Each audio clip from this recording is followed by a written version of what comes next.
Mr. Marori? For recruitment? No. For salary? Yes. Do you know? Yes. Right now, they are paying us a basic salary of 1,000, then 300 riyals. 1,000 shillings or 1,000? No, Qatar riyals. Yes, which is like how much Kenyan shillings? Which is around 35,000. That is the basic salary for 8 hours. But most of our guards are getting more than 50,000, 45,000 plus because they are working for 12 hours. Especially for those candidates who are working in Hamad Airport. They got training and they are now screeners. And most of them also are working as fire wardens, whereby most of them, they are giving us good feedbacks. And they are also sending us more clients to assist. And besides airport, we have also done different demands for Dubai. Like I've recruited some candidates for Dubai from NYS, like welders, fabricators, and so many others. Very good. We are also looking forward to get more demands to assist our fellow youths. Do we have any other? Let me have a final person. Yes, my friend. Yeah, thank you, Your Excellency. My name is Benjamin. I run an agency here in Nairobi, and I have an office in Qatar as well. So I have been in this business for the last 3 years. I have managed to take around 1,500 from Kenya to Qatar. Very good. As we speak, I want to say because of your effort, right now we have a recruiter or employer from German who has come here to look for doctors, to look for nurses, to look for people to work in hospitality. Are you assisting him? Yes, we are doing. Very good. Yes. So I can say that if anybody who has got the right qualification for those professions and has got a B1, which is the language required by Germans, we can get in touch with us. We can assist. Thank you so much. Thank you, Benjamin. Maybe let me listen to this lady, the final person here. Thank you, Your Excellency. My name is Caroline Njoki Murogo. My agency is Consult Center Limited. I managed to successfully deliver an order for teachers to Baltimore City sometime in July this year. And then just this week, my partners will be around for interviews for another probably 200 candidates who are ready, and subsequently got another order for about 2,500. So I'm looking at 5 years of delivering about 500 in every year. Thank you. Are these real numbers, Njoki, or? They are real numbers. Real people? Real people. Real Kenyans. Ms. Njogu is aware that they have authenticated the order. You know, there is a spirit of Thomas in Kenya nowadays. I know, it's real. It's real. Thank you very much, Thank Njoki. you. Okay. So, from the numbers, I think Alfred has told us in the last 2 years, 218,000 Kenyans have gotten different jobs in different parts of the world. We have here men and women who have facilitated. As recruitment agencies, the Ministry of Diaspora is here. They have worked with them to confirm and to make sure that Kenyans who are leaving Kenya to go and work elsewhere have the requisite government support, and if there is trouble, we can always find them to come back home. Let me go to another space, digital jobs. As you're all aware, we have a program running under the Ajira framework. We have also the Jitume arrangement. And we have a whole plan around digital jobs. I want somebody from that space on digital jobs to give us the numbers. Do I have anybody here? Yes, tell us your name and where you work. Thank you, Your Excellency. My name is Kiria John. I'm here to represent my PS, Engineer John Tanui, but I head the Division of E-Commerce and Entrepreneurship at the Ministry. So, Your Excellency, in our program... How many Kenyans have you trained on digital skills or to work? So far, Your Excellency, we have skilled over 693,000 Kenyans in our 272 digital hubs that we have set up. And we target to set up 1,450 digital hubs across the entire country. Are those the ones, one in every ward? One in every ward. Okay. And we have, apart from just skilling them, we have also been able to facilitate job linkages of 182,000 of these skilled Kenyans. And apart from that, we are also undertaking a sensitization program, and that's where my PS and the CS and also the Prime Cabinet Secretary were in Kakamega County to doing a town hall like this one to also sensitize the youth of the available opportunities in the digital job space. So we are also creating the awareness and how they can benefit. Okay, so within the 270 different hubs around Kenya that exist today, yes, even as we work with members of parliament and others to bring on board another 1,200 to make it 1,450 in different parts of Kenya, right? Yes, Your Excellency. So at the moment, you say we have 180 2,000 already doing jobs and earning from those jobs. I was, for example, in one of our TVETs, and there were many young people who are already monetizing their talent. They're already working on the does that include those kind of people? Exactly, Your Excellency. Because at these apps, we are also not just training them and skilling them, but actually they are doing the actual work itself and earning from digital jobs online and getting paid. So they are going to these apps, and apart from getting the skills, they are also earning from this from the online work they undertake in these apps. How many computers have we distributed in these different ICT hubs across the country? Your Excellency, so far we have distributed 19,693 computers in all these hubs. And what is the plan going forward? So the plan going forward, Your Excellency, is to set up the 1,450, to equip them and be able to skill at least 1 million youths and above. So the target is to move from the 180,000 currently who are engaged at different levels. Yes, Your and Excellency. earning and monetizing their talent and their skills using the digital space. Yes, Your Excellency. And also to add on that, you want yes, to scale that from 180,000 to a million? To a million, with all the apps once we have already completed. With the ICT hubs? Yes, and also it's good to note, Your Excellency, that through also your leadership, we have been able to engage the OTTs, and now they are monetizing the content that these youth are also generating. So they are earning. Many of these people don't know what OTT is. Can you just simplify it a bit?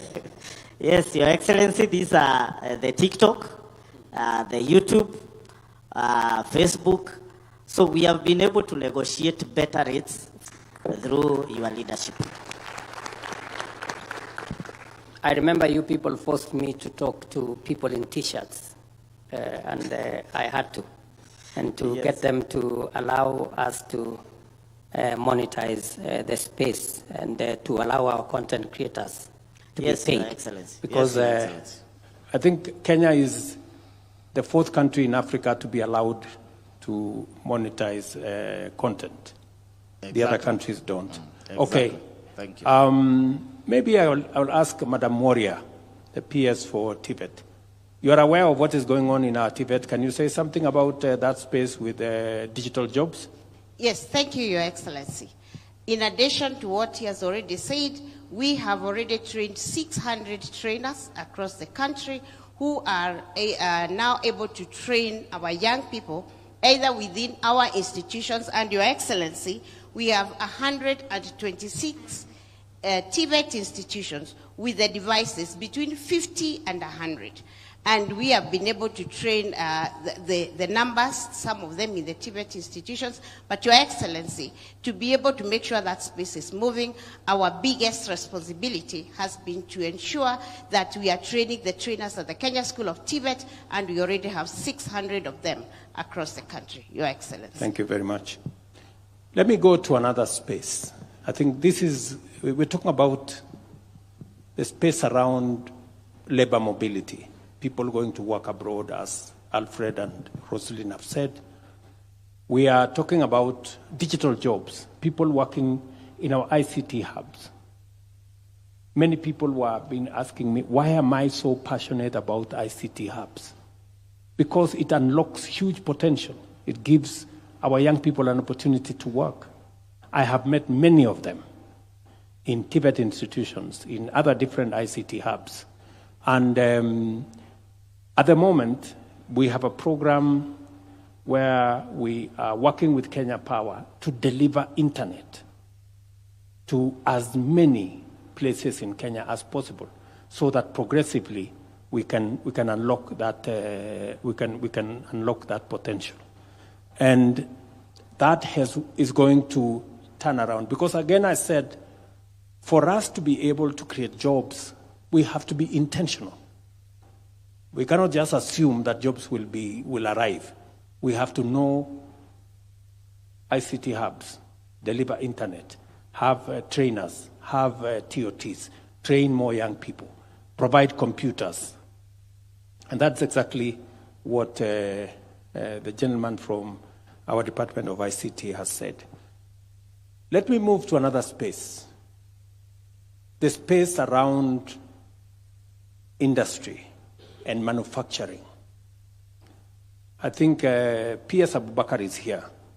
What is the space around, why are we negotiating, for example, a new agreement with America on matters to do with textile? Why are we doing more special economic zones? What are the numbers like? Thank you, Your Excellency. I think, Your Excellency, your strategic shift or your strategic intent in all this is, first, is to subsidize production. 2 is to incentivize value addition. 3 is to expand the market.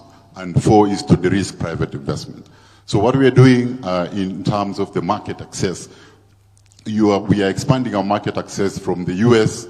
Now we have an economic partnership agreement with UK. Now we also have an economic partnership agreement with the European Union, so that we can have a lot of market access for our products. And one of the products which we have a competitive advantage in exporting is in the textile space. So, Your Excellency, in your special economic zones and extra processing zone program, where people can produce competitively to access this market, we've been able to create 10,000 jobs in that space, mostly in the area of textile and apparels. Okay. So let me allow now, just sit there, Bakar. I want the people from the business process outsourcing. I remember I went to Samasos up on Mombasa Road. I remember earlier this year, I went to Tatu City with CCI. They now have 6,000 people working for different companies out of Ruiru, here in Ruiru. What is going on in that space around the BPO, Madam? All right, I appreciate that. My name is Anpisa Lola. I'm with Sama. And if I'm just to paint a picture in the BPO industry, I'm going to talk in terms of numbers just to show how big this industry is and why it's important for us to literally focus, especially when it comes to creating jobs for the youth.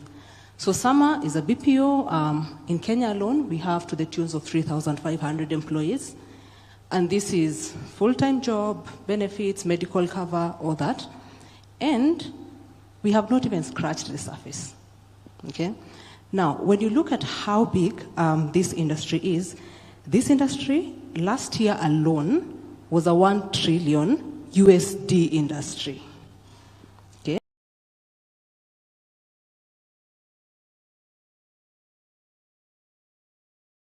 That's globally.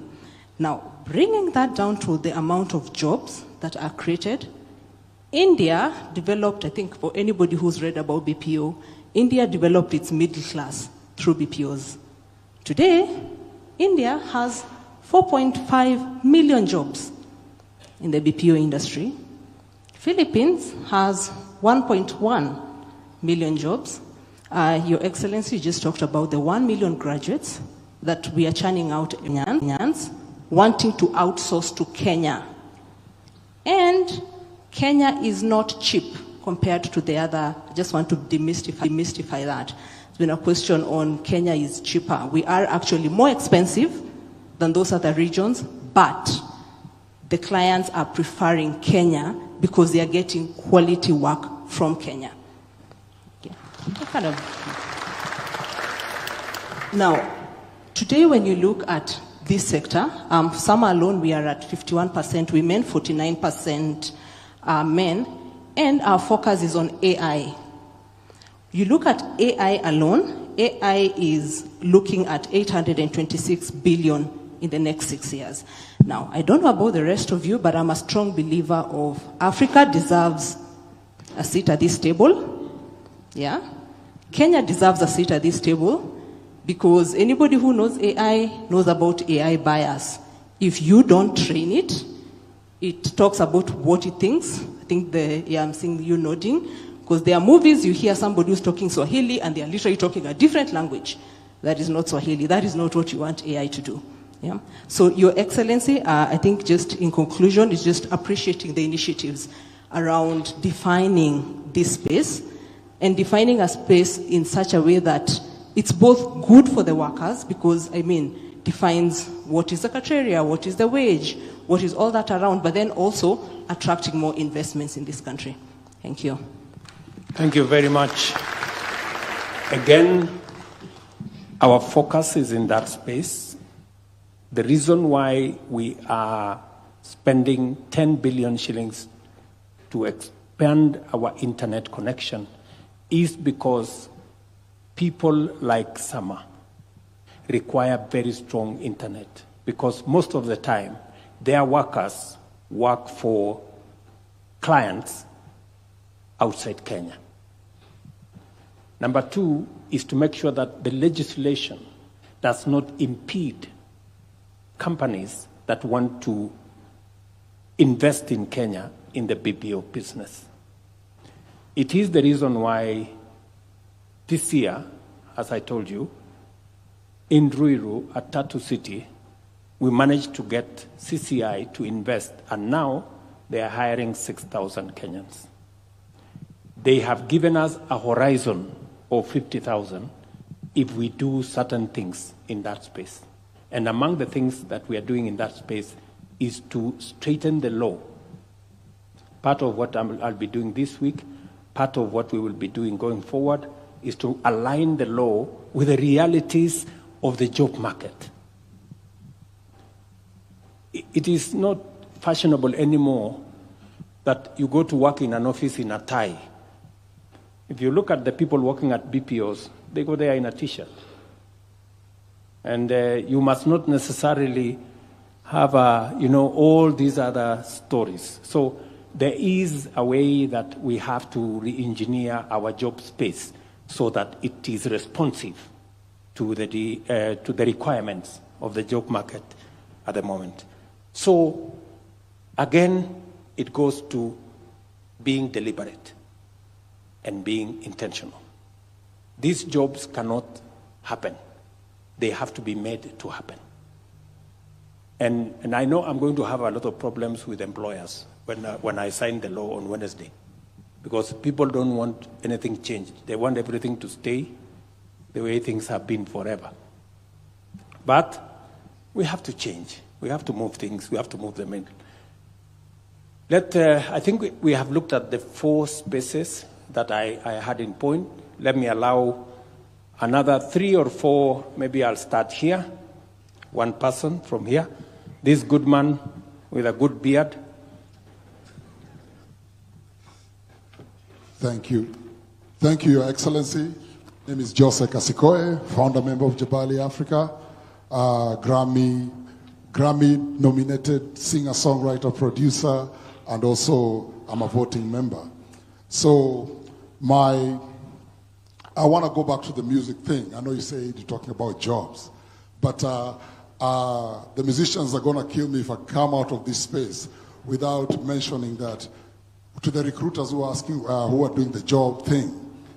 Music is a job too. Creative industry has a lot of jobs. So, and those can be exported too internationally. I'm an artist that has been eating from touring the world, and with our cultural attaches in our embassies, you can touch base with these festivals. Also in sports, you know, we are world beaters, and there's a lot of meetings all over the world. That's also a job. There's talent managers. There's a lot of sections in the creative economy that we can find jobs in. So I didn't want to just get out of here without asking something to do with music and sports. Thank you very much. Thank you very much, my friend. Can I pick up one person? Yes, madam. I think you've had your hand raised for a while. Thank you, Your Excellency. My name is Virginia Joki, Director for Satma Technologies Company Limited, and I'm also the Secretary General for Kenya Association for Private Employment Agencies, whereby we have 357 members, directors who does recruitment.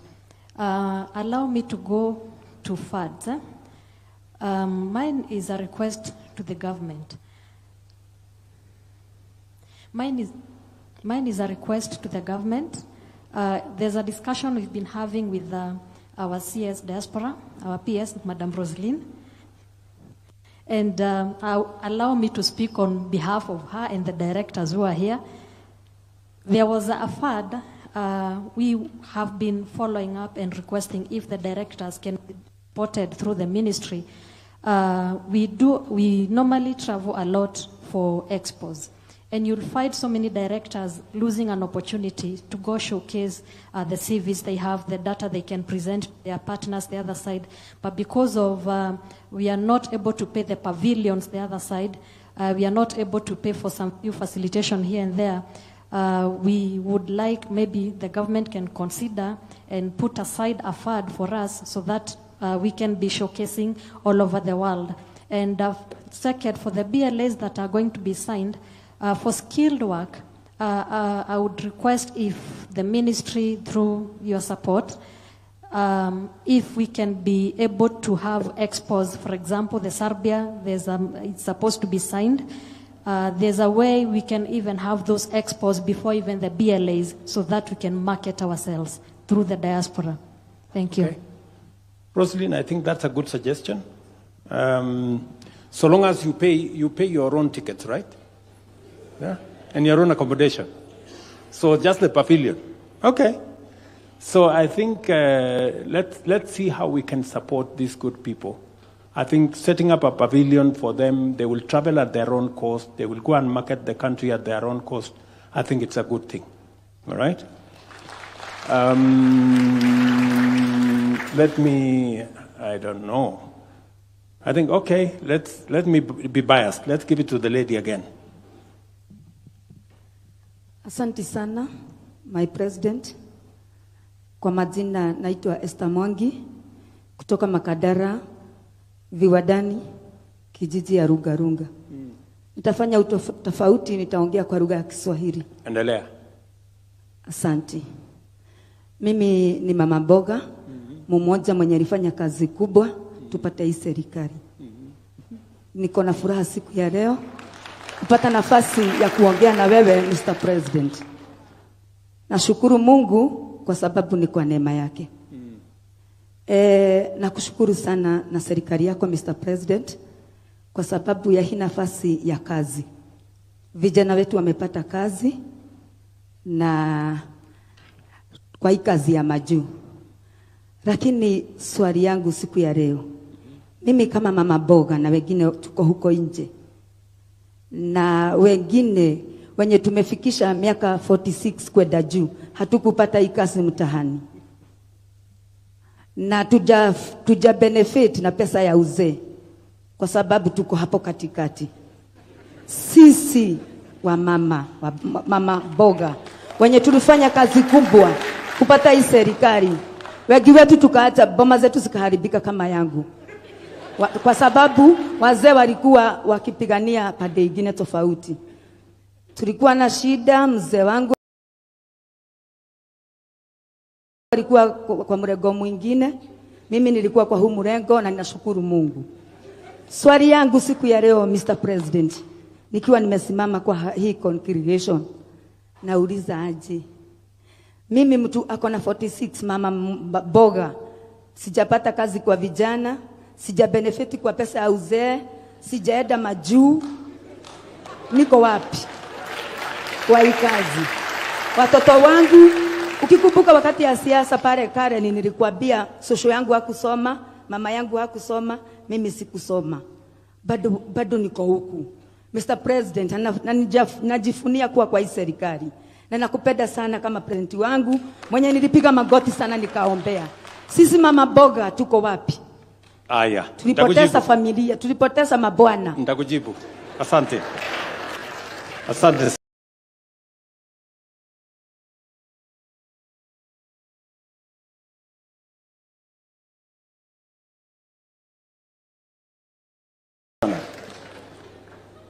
Boga, mambo matano. Sindio? Kwa sababu wewe uko na mtoto. Sindio? Si uko na watoto? Umebarikiwa na Mungu, uko na watoto. So kama wewe hujapata kazi, ujipange ndio mtoto wako tupangane na yeye apate kazi. Mtu wako hapo utapangana na yeye ako hapo. That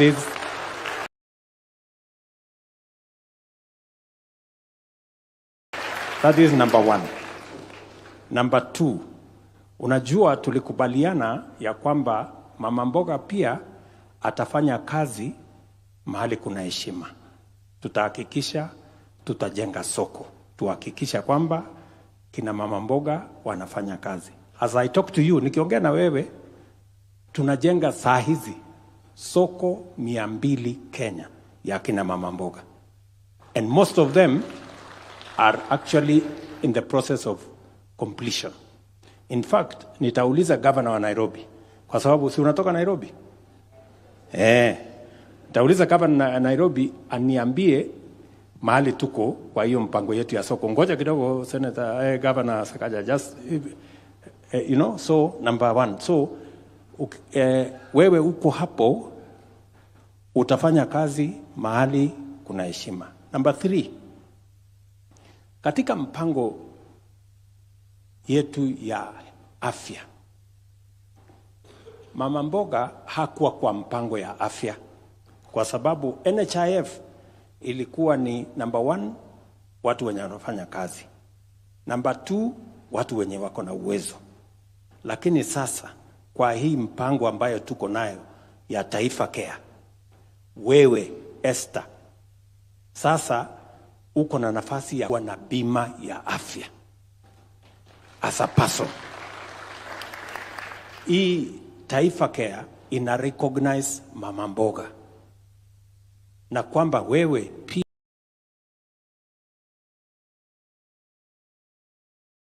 pia sasa utakuwa na nafasi ya kuwa na bima ya afya. Utaenda hospitali, mtoto wako atatibiwa na hakuna malipo yoyote utalipa. Hiyo ni number 3. Sawa sawa. Number 4,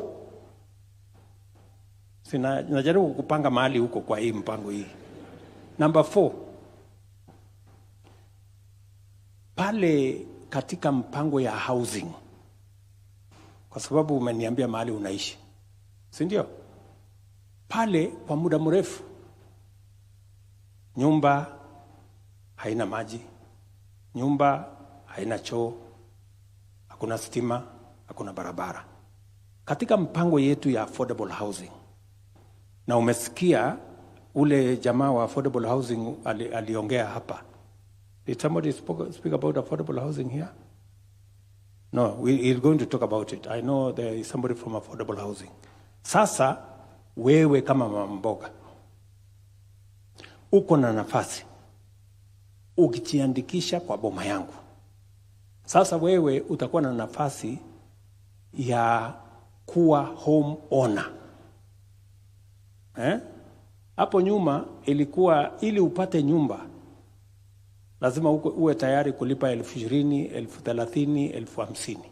Lakini kwa hii Nairobi sasa utapata nafasi ya kuwa mwenye nyumba, na kati ya shilingi 3,000 ama shilingi 5,000 yenye utalipa kila mwezi under our affordable housing program. Kwa sababu tumesema we want to make home ownership, dignify our people with home ownership. Now, mama mboga kama wewe anaweza kuwa na nyumba yake, sio ya kukodesha, nyumba yake ambaye ataishi na iwe yake kwa kulipa pesa kidogo. So these are some of the things we are doing to make sure that we cover everybody. Yeah. So those are among the things I can tell you as we go forward. We have, I'm told it is going to 9. We have only 5 minutes of this. Let me take a question from that young man. And just one question, eh? Yeah. And then this side, one question. Yeah, this gentleman. Okay. Good Yes. evening.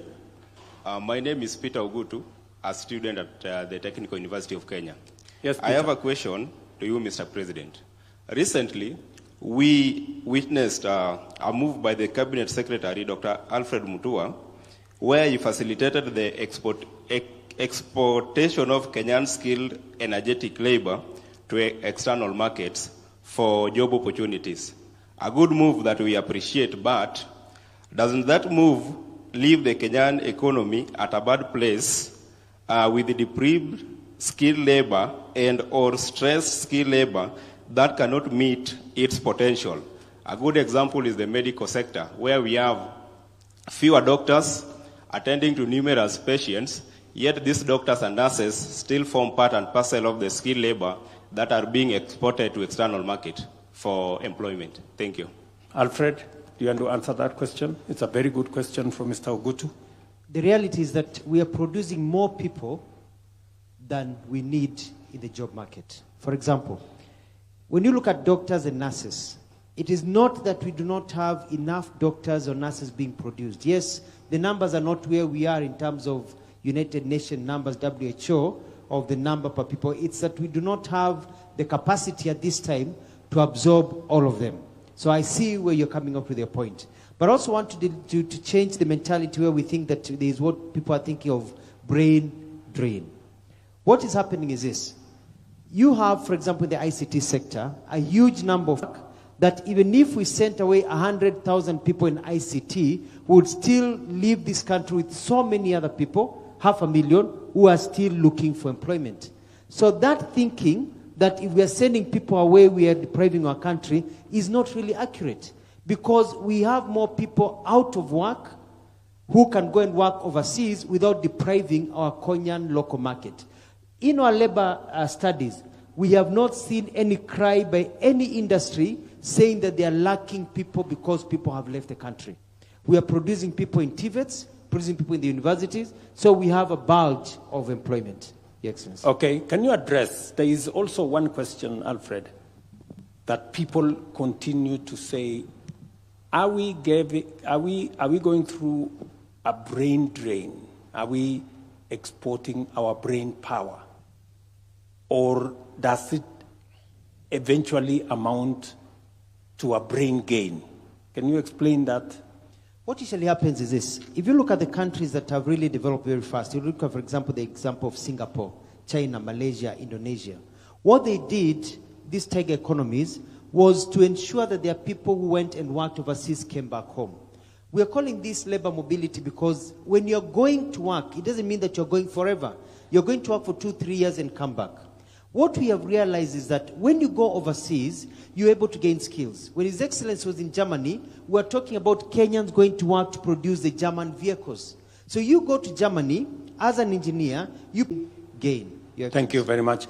And I think just to buttress that point is that, you know, the people going out, they are going out for short contracts. This is 3 years, maybe 5 years. After that 5 years, they come back home. And when they come back home home with added skills. They have gained experience. They have worked in a different market. And they, most of the time, you find that they have improved on their skills. So it may look like brain drain, but eventually it becomes brain gain. That's what Alfred is saying. So, Your Excellency, thank you. My name is Felix Chege. I run a company called Real Sources Africa. First, I'd start by commending your efforts on making the African Free Continental Trade Area work. I have been one of the beneficiaries of it. Being a beneficiary means that we got appointed by the AFCFTA Secretariat as a trading company on behalf of Kenya. And what we've been doing is that we've been supporting aggregation exercises for export. As late as a few weeks ago, we launched a Trade Connect initiative, an initiative that looks at shipping 1,000 containers over a period of 12 months to 5 African countries. And we've seen a lot of support from financial institutions in structuring of trade finance elements or instruments that are meant to promote inter-Africa trade in terms of aggregation. And at the same time, we've been able to do market development campaigns to be able to promote African or Kenyan manufactured products across the continent. Our main ask is investment more in market development campaigns. We have a lot of African countries that don't know what we actually manufacture as a country. And we've realized that this information is really important when it comes to providing an alternative of the products that we can ship to the export market within the African context. Other than that is using the products themselves as a collateral for transactions. We've been able to work around an aspect of how can we get our manufacturers to use the products that they manufacture as a collateral when going to the export market. We're looking at, or our ask could be, how can we use the credit guarantee scheme that you have already initiated to convert it to be an export guarantee line that can be used by our manufacturers to be able to guarantee them payments after they ship their products. Other than that, I thank you for really looking into the protocol on youth and women in trade. And we've leveraged on that to be able to access a lot in terms of just opening doors at the Secretariat. I'm a 27-year-old, and I'm privileged to be among the people who represent this country at the Secretariat. Thank you very much, Mr. Chege. Just Chege. Thank you very much, Mr. Chege, for what you have said. I think you put it so well that you've given me some homework to do on some aspects. And I will take back the homework and see what we can do better. But congratulations on what you're doing on behalf of many young people in Kenya, taking advantage of the Africa Continental Free Trade Area. It's a market of